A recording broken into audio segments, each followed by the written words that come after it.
Lui nous a déjà habitués aux plus folles extravagances financières. L'homme le plus riche du monde, Elon Musk, s'apprête à pulvériser un nouveau record avec l'introduction en bourse de sa société SpaceX.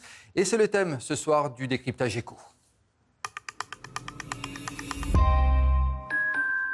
Et l'écho, c'est avec vous, Hugo Barbieux. Bonsoir Hugo. Tout d'abord, parlez-nous des chiffres de cette introduction en bourse, où ils sont tout simplement vertigineux. Effectivement, il devrait s'agir de la plus importante entrée en bourse de l'histoire. SpaceX ne révèle aucun chiffre, mais plusieurs médias annoncent déjà que les actions ainsi vendues permettront à l'entreprise de lever 80 milliards de dollars. À titre de comparaison, le record de la plus grande introduction boursière était jusqu'à présent détenu par la société pétrolière saoudienne Aramco. Elle avait alors récolté près de 26 milliards de dollars, c'était en 2019. Et ça ne s'arrête pas là, la capitalisation boursière, c'est-à-dire la valeur que pourrait prendre SpaceX, pourrait atteindre entre 1750 et 2000 milliards de dollars. Et alors, ça nous permet d'en savoir un petit peu plus sur l'empire détenu par Elon Musk. Oui, alors il faut bien comprendre qu'une introduction en bourse est suivie de très près par le gendarme financier. Des documents sont rendus publics et on y apprend ce fait étonnant.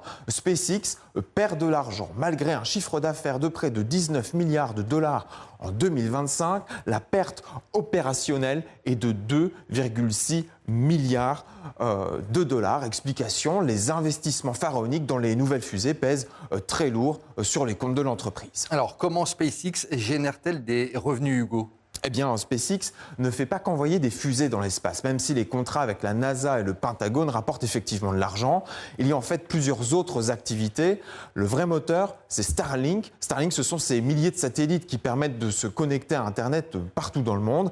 Et puis, il y a la branche intelligence artificielle avec le réseau social X et l'agent de conversation Grok. Mais cette activité perd de l'argent, perte opérationnelle, 6 milliards de dollars l'an passé. Alors, l'autre particularité de cette mise en bourse, c'est qu'Elon Musk reste tout puissant, on peut le dire. Oui, les actionnaires sont propriétaires de l'entreprise et donc décisionnaires dans les choix stratégiques.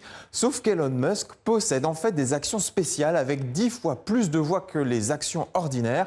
Il conserve ainsi près de 80% des droits de vote aux assemblées générales.